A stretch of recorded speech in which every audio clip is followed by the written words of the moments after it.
Chris Sivertson. It's so great to see you again here. I mean, we've been big back. fans at FrightFest. You know, we've shown all your movies before. So tell us about Monstrous, the very beginning, how it all started for you. Well, kind of the beginning is somewhat basic in the fact that I just got a script from my manager, and at the time, because I didn't write this script, and at the time I was busy with some writing projects, so I told him, thanks, I'll get to it soon, and then he told me that Christina Ricci was attached, and I was like, okay, I'll call you back in 2 hours after I read it. Because I'm a huge fan of hers, and I automatically, as soon as I knew that she was attached, I knew that it was going to be a good script, and she's such a great actress, and I read it, and then it just really clicked with me. On top of knowing that she was in it, I really clicked with my sensibility, and I knew that I knew how to bring it to the screen. So then I just had to, because I had to get the job, I had to convince the producers that I was the one, because there was other people after it, of course. So yeah, that was basically the genesis. Well, they must have you must have been on their radar for you to give it to you in the first place. They must have seen something in your previous work that meant that you could actually do a really good job with this one, surely. Yeah, I think that they knew that there was a similar sensibility, and yeah, so yeah, I was on their radar, but I wasn't the only one. So okay, right. Well, as I said, Christina Ricci being attached. I mean, she's even more of a star now because of Yellow Jackets, of course. So, but back then, I mean, she obviously saw it as a real sort of starring vehicle for herself. Yeah, absolutely. And I've been a fan of hers, going back to the beginning of her career.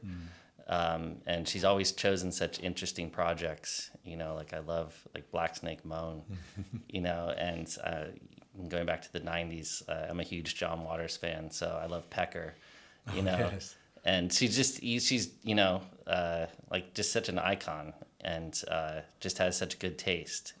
And so yeah, and she left for Yellow Jackets just a few days after we wrapped, and The rest is history. The rest is history, yeah. I mean, was working with her the experience you wanted it to be? Was it everything that you thought it would be? I mean, you said you're a fan. I mean, yeah, absolutely. That can often not work out. Yeah, well, she's just such a pro, and she has more experience than everybody on set, and she just I found it was very easy to direct her. Every actor works differently. And she responded to very clear, concise direction, and took adjustments, like a total pro, and just always take to take could give me variations, and just with just very quickly. So it was we were able to establish a working relationship fast, and yeah, she was very easy to direct. She obviously had to have director approval. Had she seen your previous movies? Yeah, I'm not sure what she had, but she did have director approval, and I never asked her what it was. Yeah. Hey, it'd be interesting. That would have been an interesting question to ask her, actually, if she had been here. It's just a shame she's not. As you know, we did ask her, but hey, there you go. She's just had a baby, right? Yeah, she did. So I think just the timing, and she just had a baby, and I think they're gearing up for season 2 of Yellow Jackets. Sure. Is she happy with the film? I mean, she's obviously seen it. Does she like it? Is she happy with her work? I think so. Yeah. I've been so busy, and so I don't know. I don't really want to speak for her. I hope she likes it. I mean, she's fantastic in it.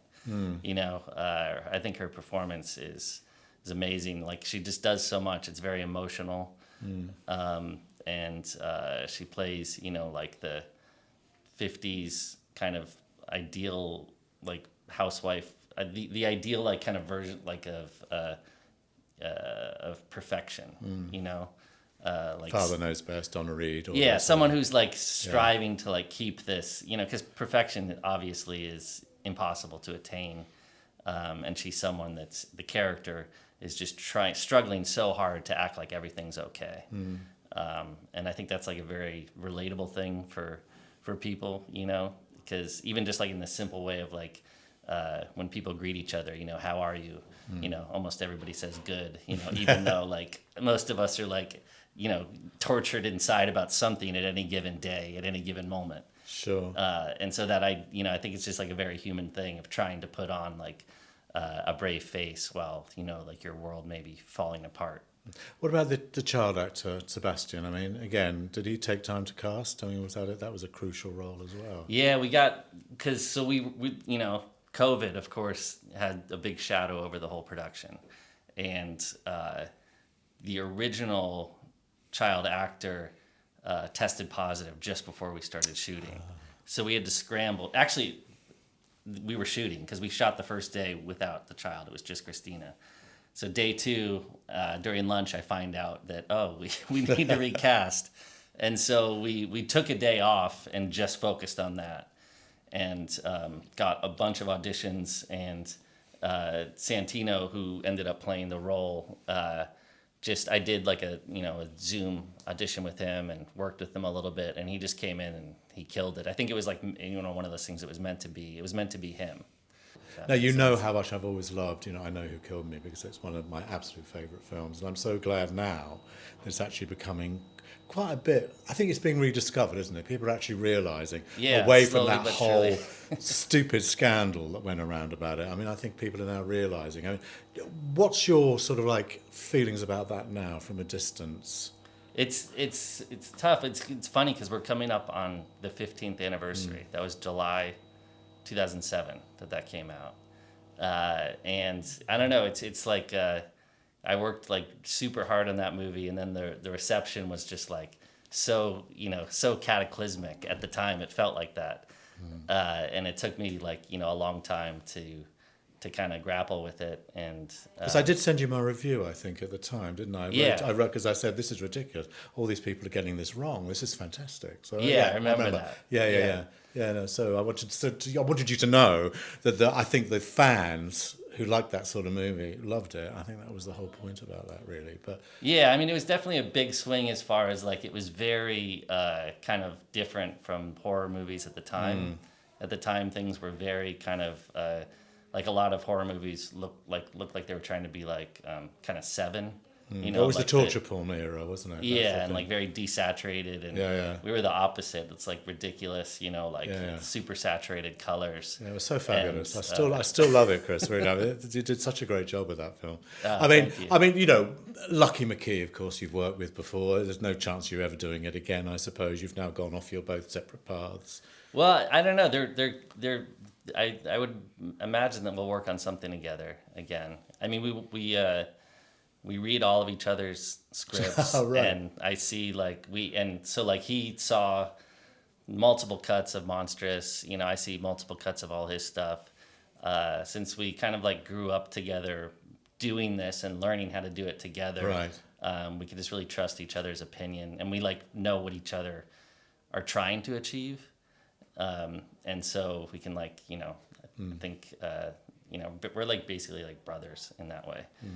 So I imagine we'll work together again. I mean, is it common knowledge that The Lost has reverted back to you rights-wise and you are going to bring it out? Are we supposed to mention that or not? No, we can mention that. Oh, right, it's not really common knowledge, but I mean, we'll mention it on stage too, because I know a lot of people like that movie, and so that's good, right? It's great, because like and The Lost is kind of, I feel like a forgotten. It's kind of it is kind of lost, in a way, because so that was Anchor Bay who put it out in. I don't think it actually came out till 2008 or 2007 on disc. But yeah, so that was my first movie, and it really meant a lot to me. And we shot that on Super 35, and I've had the original cut negative in a cabinet in my kitchen for a long time. So I was finally able to pull that out. We're scanning it, and I'm really excited to get that out again. No, listen, Chris, I mean, we're delighted to have the film. Great that you're here. So thanks very much indeed. Yeah, thanks so much for having me. It's great to be here.